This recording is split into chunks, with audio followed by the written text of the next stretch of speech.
بسم اللہ والصلاة والسلام علی رسول اللہ محمد وعلی آلہ واصحابہ وازواجہ اجمعین۔ السلام علیکم ورحمۃ اللہ وبرکاتہ۔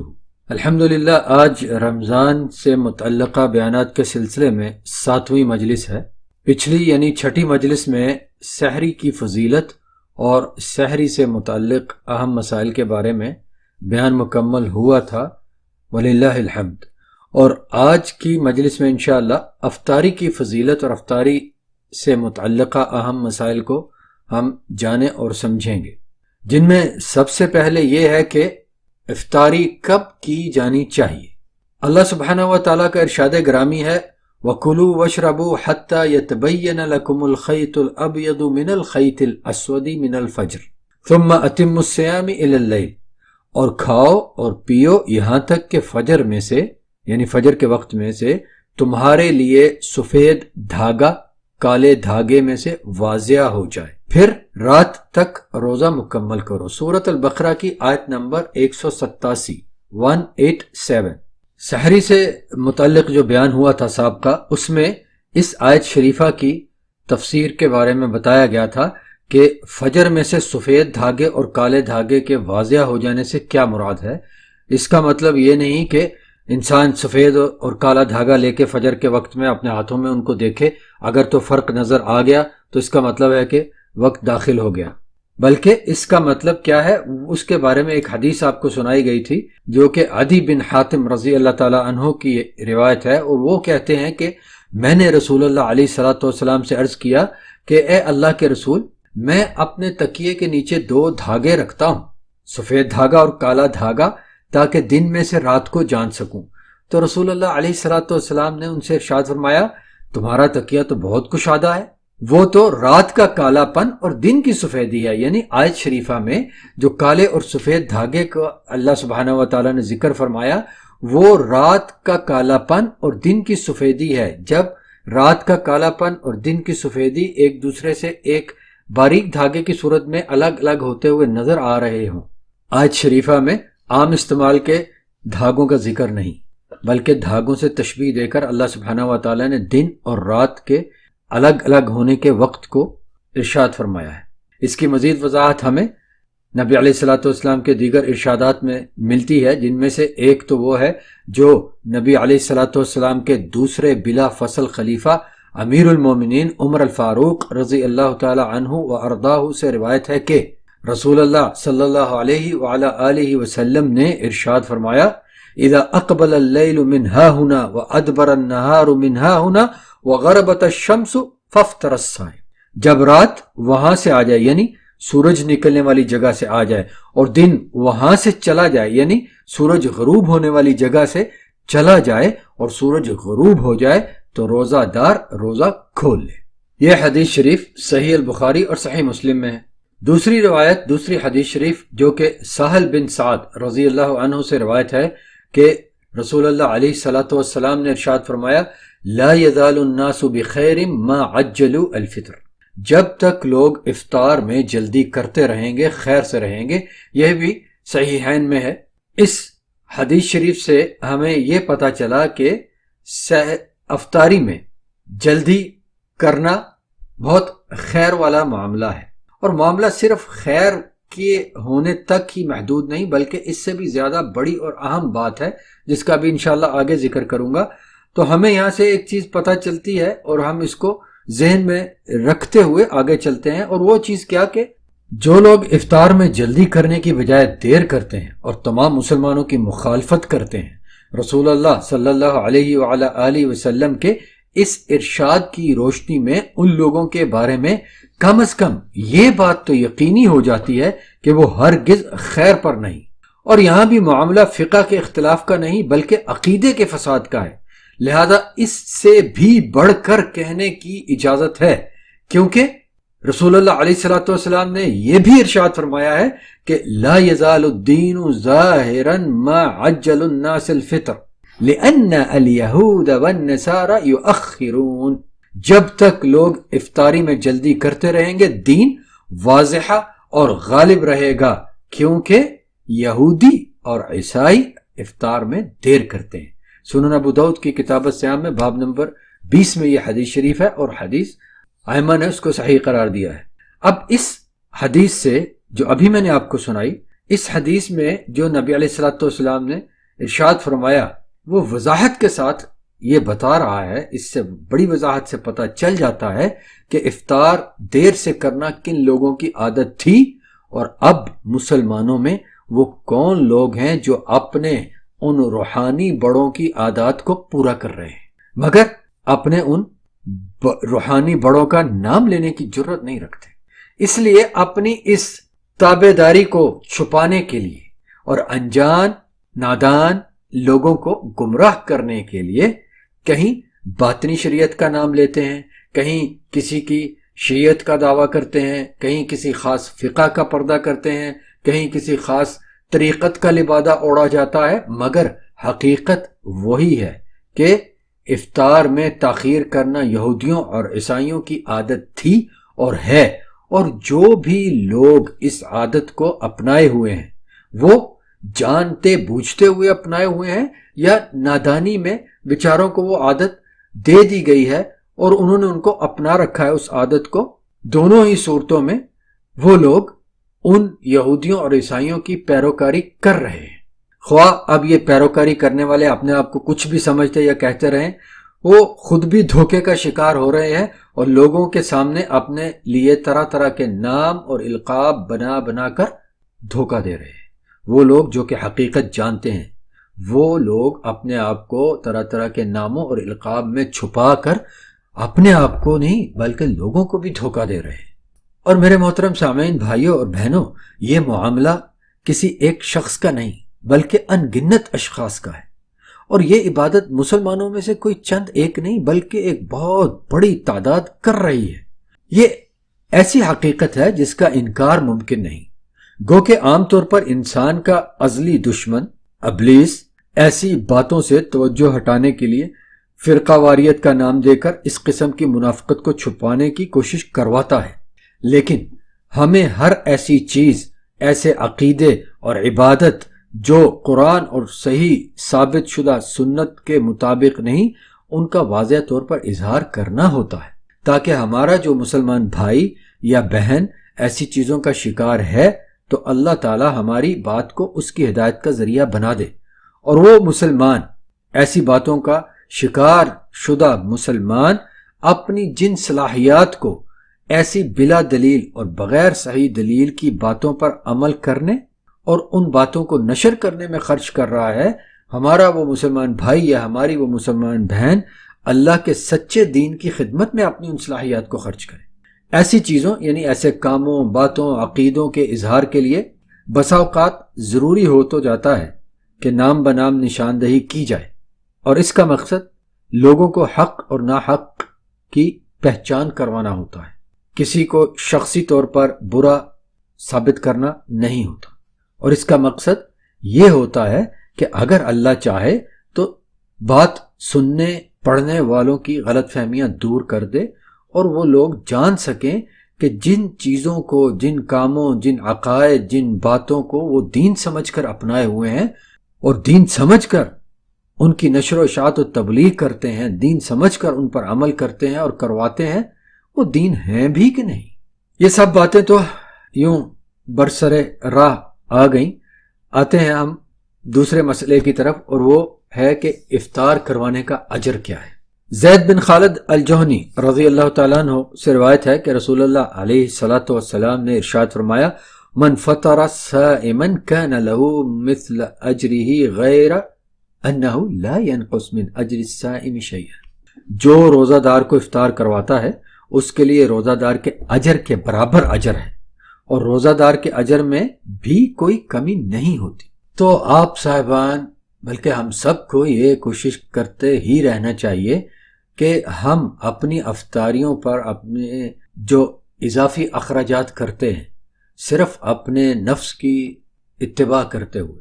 اپنی زبان کے چسکے پورے کرنے کے لیے، اپنے زبان اور پیٹ کے شوق پورے کرنے کے لیے، یا ہم لوگوں نے کچھ چیزیں ایسی لازم ملزوم کر لی ہوئی ہیں افطاری کے ساتھ کہ جب تک افطاری میں وہ اضافی چیزیں نہ ہوں ہم یہ تصور کیے رہتے ہیں کہ افطاری ٹھیک سے نہیں ہو پائی یا افطاری، یہ کوئی افطاری ہوئی، ان سب اضافی چیزوں میں جو خرچ کرتے ہیں اس کی بجائے ہم لوگ یوں کریں کہ اپنے آپ معمول کے کھانے کے مطابق کھانے پینے کی چیز رکھیں اور اس سے افطاری کریں، اور وہ اضافی اخراجات ہم اپنے ایسے مسلمان بھائی بہن روزہ دار جو بیچارے مناسب طریقے سے بھی افطاری نہیں کر پاتے ان کو افطار کروانے میں خرچ کریں، تو اللہ سبحانہ و تعالی ہمارے یہ عمل قبول کرے تو ہمیں بھی ان روزے داروں کے اجر کے برابر اضافی اجر ملے گا، اور ان کے اجر میں بھی کوئی کمی نہیں ہوگی، جیسے کہ اللہ کے رسول علیہ الصلوۃ والسلام نے ہمیں بتا دیا ہے۔ تو بجائے اپنی افطاریوں کو مزین کرنے کے اور ان میں اضافی بلا ضرورت بلا حاجت صرف اپنے نفس اور اپنی زبان کے مزے پورے کرنے کے لیے چیزیں شامل کرنے کی بجائے وہی مال جو ان چیزوں پہ خرچ کیا جاتا ہے غریب مسکین روزے داروں کو افطاری کروانے پہ خرچ کیا جائے، تو انشاءاللہ اپنے روزے کے اجر کے ساتھ ساتھ ان کے روزے کے برابر بھی اجر پائیں گے، اللہ کی راہ میں خرچ کرنے پر بھی اجر پائیں گے، اور فضول خرچی کے گناہ سے بھی بچ جائیں گے۔ چلیے اب اگلے مسئلے کی طرف چلتے ہیں، اور وہ ہے افطار کروانے والے کے لیے دعا کرنا۔ صحیح سنت شریفہ میں جو الفاظ ہمیں ملتے ہیں کہ اگر کسی کے پاس افطار کیا جائے یا کھانا کھایا جائے، افطار کیا جائے یا کھانا کھایا جائے تو اس کے لیے کیا دعا کی جائے۔ انس رضی اللہ تعالیٰ عنہ سے روایت ہے، ان کا کہنا ہے کہ جب رسول اللہ صلی اللہ علیہ وآلہ آلہ وسلم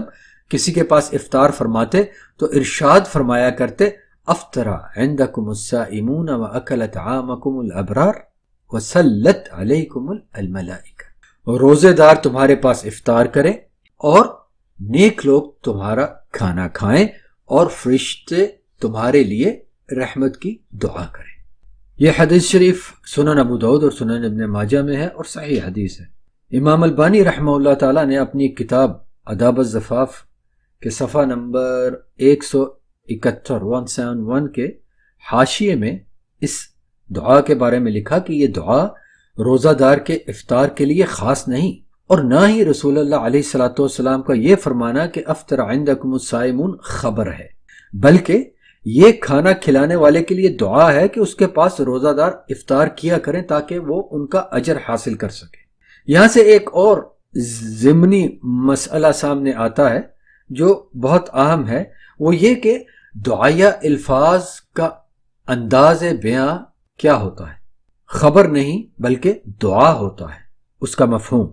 یہ انداز کلام تقریباً عربی کے ہر دعائیہ فقرے میں اسی طرح ہوتا ہے کہ بظاہر لگتا ہے کہ یہ تو ماضی میں یعنی گزرے ہوئے زمانے کی خبر محسوس ہو رہی ہے، جیسے خبر دی جا رہی ہے، جیسے اسی کے دیکھ لیں کہ افطر عندکم الصائمون، اگر ہم اس کا لفظی ترجمہ کریں گے تو یہی بنے گا کہ روزے داروں نے تمہارے پاس روزہ افطار کیا، گزرے ہوئے وقت کی بات ہو رہی ہے۔ مستقبل کے لیے دعا کا تو اس میں ترجمے میں کچھ نظر نہیں آتا، لیکن اس کا مفہوم یہی ہوتا ہے۔ دعائیہ الفاظ ماضی کے الفاظ استعمال ہو رہے ہوتے ہیں، گزرے وقت کی طرح کے الفاظ استعمال ہو رہے ہوتے ہیں کہ گویا یہ کام ہو چکا ہے، لیکن اس کا مفہوم مستقبل یعنی آنے والے زمانے اور وقت میں کسی کام کے ہونے کی خواہش ہوتی، اور اپنی نوعیت کے اعتبار سے اسے دعا بدعا یا محض خواہش کہا جا سکتا ہے۔ مثلا عام طور پہ مر چکے مسلمانوں کے لیے رحمت اللہ علیہ، اللہ کی اس پر رحمت ہوئی، رحمہ اللہ، اللہ نے اس پر رحم کیا، یا مرحوم یعنی جس پر رحم کیا گیا۔ یہ ایسے الفاظ ہیں جو سب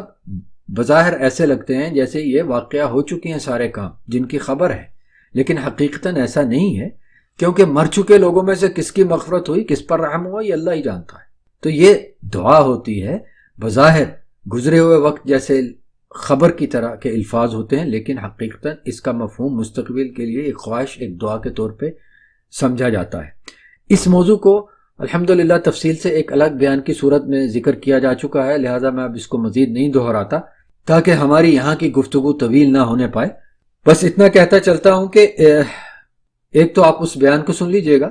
اور دوسرا یہ جو میری ایک کتاب ہے جو kitabusunnat.com پر موجود ہے، کتاب و سنت لائبریری پر، اس کا برقی ایڈیشن، برقی اصدار، جس کا عنوان ہے رسول اللہ صلی اللہ علیہ وعلی آلہ وسلم پر صلاۃ و سلام، اس میں بھی اس چیز کو بیان کیا گیا ہے، ذکر کیا گیا ہے۔ لیکن یہاں میں اسی دعا کے الفاظ کے مفہوم کے بارے میں ایک بہت اہم نقطے کو ذکر کرنا ضروری سمجھتا ہوں، وہ یہ کہ دعائیہ الفاظ جو کہ خبر کی صورت میں ہوتے ہیں، ان کے بارے میں خبر اور دعا کے استعمال میں غلط فہمی اور غلطی کا امکان تھا بھی اور ہے بھی، اور کچھ لوگوں نے اس امکان کو قصداً استعمال بھی کیا اور اب بھی کرتے ہیں۔ تو جب اس چیز کا اظہار ہوا معاشرے میں، مسلم معاشرے میں، تو عام طور پر مسلمانوں نے اس بات کو اپنا لیا کہ صلی اللہ علیہ یا رضی اللہ عنہ یا علیہ السلام، ان الفاظ کو مخصوص کر دیا گیا کہ ان الفاظ کو مخصوص شخصیات کے لیے جب استعمال کیا جائے گا تو اس وقت ان کو دعا نہیں بلکہ خبر سمجھی جائے گی۔ جیسے کسی صحابی کے لیے یہ کہا جائے رضی اللہ عنہ، تو وہ یہ کہ ان کے اللہ کے ان پر راضی ہو جانے کی خبر کا ذکر کیا جا رہا ہے۔ اگر کسی غیر صحابی کے لیے رضی اللہ تعالیٰ عنہ کہا جائے تو اس غیر صحابی کے لیے دعا کی جا رہی ہے کہ اللہ اس پر راضی ہو۔ اسی طرح اگر علیہ السلام نبیوں میں سے کسی کے لیے کہا جائے، رسولوں میں سے کسی کے لیے کہا جائے، تو اس کا مفہوم خبر کا لیا جائے گا کہ اللہ تعالیٰ نے ان پر سلامتی کی۔ اور اگر کسی غیر نبی کے لیے کہا جائے تو اس کو دعا کے مفہوم میں لیا جائے گا کہ اس کے لیے غیر نبی، غیر رسول کے لیے دعا کی جا رہی ہے کہ اللہ اس پر سلامتی کرے۔ جیسے کہ ہم السلام علیکم کہتے ہیں، اب اسی الفاظ کو تھوڑا سا پلٹا لیں تو علیکم السلام کہہ لیں۔ کسی غائب کے لیے کہیں گے تو علیہ السلام کہیں گے، اللہ اس پر سلامتی کرے۔ لیکن غلط فہمیوں اور غلط عقائد کے مسلمانوں میں داخل ہونے کے بعد ان الفاظ کے، ان خبریہ الفاظ کو، ان دعائیہ الفاظ کو ایک دوسرے میں گڈمڈ کر کے استعمال کرنے کی وجہ سے جو غلط عقائد اپنائے گئے، یا غلط عقائد کی بنیاد پر ان الفاظ کے مفاہیم کو پلٹا کے جو استعمال کیا گیا، تو اس کی وجہ سے مسلمانوں میں علماء کرام نے اس چیز کو عام طور پہ مروج کر دیا کہ کن الفاظ کو استعمال کیا جائے گا کن شخصیات کے لیے، تو اس سے کیا مراد لی جائے گی۔ علیہ السلام کے الفاظ بطور خبر انبیاء اور رسل کے لیے خاص کر دیے گئے، رضی اللہ عنہ کے الفاظ بطور خبر صحابہ کے لیے خاص کر دیے گئے، صلی اللہ علیہ یہ الفاظ نبی علیہ الصلوۃ والسلام کے لیے بطور خبر خاص کر دیے گئے۔ لیکن غلط فہمیاں ہیں، چل رہی ہیں، چلائی جا رہی ہیں۔ اللہ ہی ہے جو ہم سب پر رحم کرے اور ہماری اصلاح فرمائے، اور جو غلط عقیدے ہمارے معاشرے میں مروج ہو چکے ہیں اور مزید ان کو بڑھاوے دیے جا رہے ہیں، اللہ سبحانہ و تعالی ہر مسلمان کو ان عقائد کی پہچان دے اور ان سے اپنے آپ کو بچائے رکھنے کی ہمت اور توفیق عطا فرمائے۔ اگلا مسئلہ یہ ہے کہ افطار کس چیز سے کرنا چاہیے۔ تو اس کے بارے میں نبی علیہ الصلوۃ والسلام کی سنت مبارکہ ہمیں یہ ملتی ہے، جو انس رضی اللہ تعالیٰ عنہ نے بتایا کہ نبی صلی اللہ علیہ وسلم نماز سے پہلے، یعنی مغرب کی نماز سے پہلے، تازہ پکی رسیلی کھجوروں سے افطار کیا کرتے تھے، اور اگر یہ کھجوریں میسر نہ ہوتی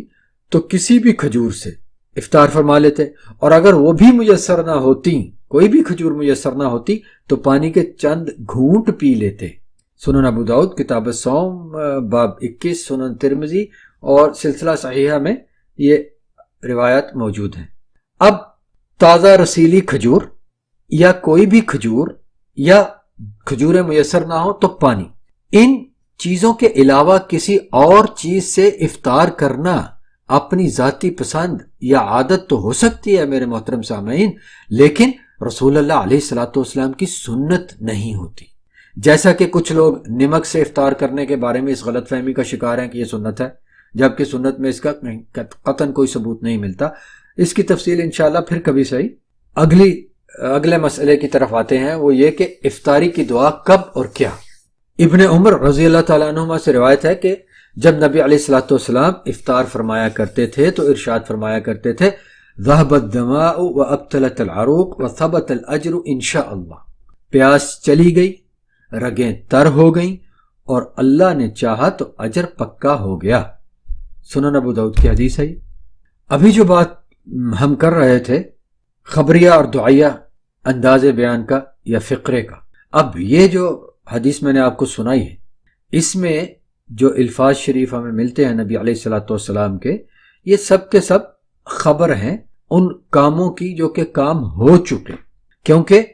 صاف ان الفاظ سے ظاہر ہو رہا ہے، اور ہمیں یہ بتا دیا گیا ہے کہ نبی علیہ الصلوۃ والسلام یہ الفاظ افطار کرنے کے بعد ادا فرمایا کرتے تھے۔ تو یہ خبر ہے اللہ تبارک و تعالیٰ کی عطا کردہ نعمتوں کی کہ افطار کے بعد کیا ہوا، پیاس بھی چلی گئی، رگیں بھی تر ہو گئیں، اور روزہ بھی مکمل ہو گیا کہ اس کا اجر پکا ہو گیا۔ لہذا یہ دعا نہیں بلکہ ہو چکے کاموں کی خبر ہے، کیونکہ افطار سے پہلے نہ تو پیاس جاتی ہے، نہ ہی رگیں تر ہوتی ہیں، اور نہ ہی روزہ مکمل ہوتا ہے کہ جس کا اجر پکا ہو جائے۔ تو یہ بات ہمیں بڑے اچھے طریقے سے سمجھ آ گئی کہ یہ الفاظ دعا نہیں بلکہ اللہ تعالیٰ کی عطا کردہ نعمتوں کا اقرار کرتے ہوئے اللہ تعالیٰ کے شکر کا انتہائی خوبصورت انداز ہے، اور اپنے ایمان اور نیک عمل کے مطابق اللہ کی رحمت سے ثواب مل جانے کے یقین کا اظہار ہے۔ کہیں ان الفاظ میں کوئی دعا نہیں، لیکن ہم نے ان الفاظ کو دعا بنا کر بے وقت اور بے سمجھ استعمال کرنے کا ڈھنگ بنا رکھا ہے کہ ہم لوگ اسے روزہ کھولنے سے پہلے پڑھتے ہیں، اور جو کچھ اس میں ہے اس کو عملی طور پر جھوٹ بنا دیتے ہیں اور خوب نشر بھی کرتے ہیں۔ خاص طور پہ سوشل میڈیا تو اللہ اللہ، اس میں رمضان کے دوران تو یہ خوب نشر ہوتی ہے، افطاری کی دعا، افطاری کی دعا، افطاری کی دعا۔ یہ دعا کے الفاظ نہیں، خبر کے شکر کے الفاظ ہیں جو افطاری کرنے کے بعد اللہ سبحانہ و تعالیٰ سے شکر کے طور پر اس کے سامنے پیش کیے جاتے ہیں۔ اس کے علاوہ ایک دو روایات ایسی ہیں جن سے یہ دلیل لی جاتی ہے کہ روزہ دار کی حالت روزہ میں یا افطاری کے وقت دعا قبول ہوتی ہے۔ وہ احادیث صحیح نہیں ہیں، نبی علیہ الصلوۃ والسلام کے قول مبارک کے طور پر وہ ثابت نہیں ہوتی، اور کچھ ایک دو روایات ایسی ہیں جو افطاری کے دعا کے طور پر مشہور ہیں۔ لیکن حاصل کلام اس مسئلے پر یہ ہے، حقیقت یہ ہے کہ سحری اور افطاری ان اوقات کے لیے کوئی خاص دعا ثابت شدہ نہیں ہے۔ چلتے چلتے ان دو جملوں کا جائزہ لے لیتے ہیں جن کو افطاری کی دعا کے طور پر مشہور کیا جا چکا ہے۔ اور جیسے پہلے کہا کہ اب تو سوشل میڈیا میں لوگ دھنا دھن ایسی چیزوں کو بغیر کسی تحقیق، بغیر کسی ثبوت کے نشر کرتے چلے جاتے ہیں، اور بس اللہ ہی ہم لوگوں کو ہدایت دے۔ ان میں سے ایک تو یہ ہے کہ اللہم لک صمنا وعلی رزقک افطرنا اللہم تقبل منا انک انت السمیع العلیم۔ یہ روایت ضعیف یعنی کمزور ہے، لہذا قابل حجت نہیں ہے۔ دعا کے طور پہ اللہ کا شکر ادا کرنے کے لیے اچھے الفاظ ہیں، لیکن انہیں نبی علیہ الصلوۃ والسلام کی سنت سمجھ کر، ان کی حدیث سمجھ کر اپنانا یہ عمل درست نہیں ہے،